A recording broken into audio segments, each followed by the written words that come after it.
बुझ्न पाएका थियौँ महाराज। उचित हो महाराज। त्यसो भए सुन, आज धेरै समयपछि पुनः यमलोकमा धर्म सभाको आयोजना हुँदैछ र यो सभामा तिमीहरू दुवैजनालाई विदितै छ कि यहाँ ती पृथ्वी लोकमा भएका सम्पूर्ण पापीहरूलाई आएर सजाय दिने गरिन्छ।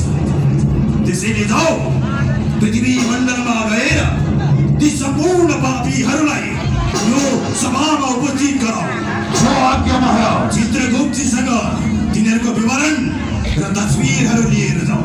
अवश्य महाराज। सुन चण्डमुण्ड, धरतीमा पाप अत्याचार निकै बढिसकेको छ। त्यसैले आज यो धर्म सभाको आयोजना भएको छ। पृथ्वीमण्डलमा उचित पापीहरूलाई छानेर तिमीहरूले यता हेर।